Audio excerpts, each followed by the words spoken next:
Thanks for staying with us. I'm Bill O'Reilly. And in the Culture Warrior segment tonight, a new MTV program called Skins. Viewer warning here, this is an explicit show dealing with teenage sexuality and drug use. We're not going to show you a clip because the subject matter speaks for itself.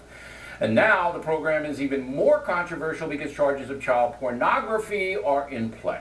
Joining us to analyze, Margaret Hoover and Gretchen Carlson. All right, Carlson, begin with you. You saw an episode of this thing today. Describe it to the audience. I wish I wouldn't have seen it.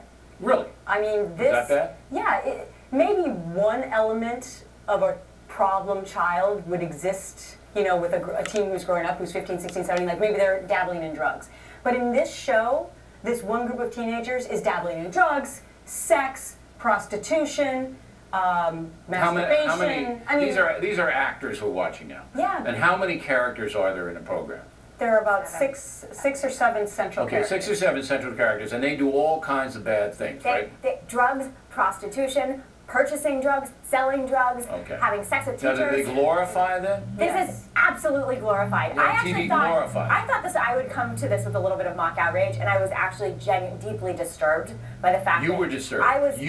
Yeah, which is I have to say, I'm a bit. Right. You know, you think I'm a little bit more. You're a libertarian person. So this is the mod squad on steroids, is what you're telling me. Absolutely, no more than steroids. You know what this is? This is the most dangerous program that has ever been foisted on your children, according to the Parents Television Council. But see, I read stuff like that, and I think, oh God, it can't be that bad. But honestly, it is that bad. 15-year-olds.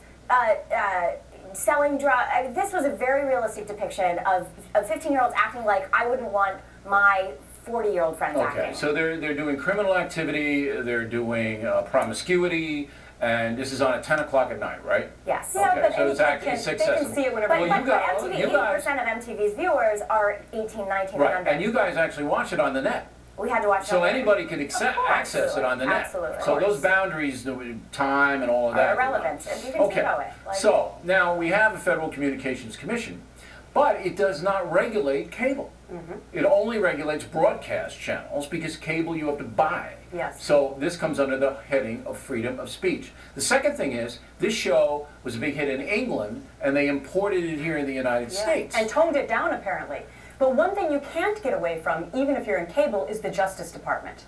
And now apparently they're considering filing child endangerment or pornography charges against MTV and the executives because in the third episode upcoming, there is a depiction of a naked boy, which is apparently illegal when you're underage. Well, so and that's the interesting question, right? Because they'll cut that out, though. The MTV right? No, we agree. I mean, we talk on the show a lot about how much is too much and where is the line. Right. Well, it turns out the line is child pornography because if you're between 15 and 19 and you're naked and doing sexually suggestive things on TV, and you're a minor, you're and these actors who are doing these things are teenagers. Years old. And what parent would allow their child to do this show number Carlson, one? you know the answer to that question. But you know what else I think? I think MTV got this child pornography thing out there on purpose. Probably, and they got a segment on this program, and I know I'm going to get mail saying, O'Reilly, you're publicizing this kind of garbage. I don't know. But this is a big story in the country. I don't know. As the New York Times is reporting this, this is suggesting as though MTV was not prepared for this. They've had to recut their third episode.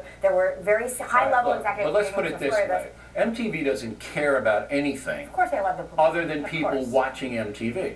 They couldn't care less about child pornography, if this is corrupting, or anything else. And why? Because they were going down the tubes up until about a year ago when they started with some new programming that was very much coming right up to the line. Right. And I think this in the first episode, a lot of 18 and 25s watched it, which is what they want. All right.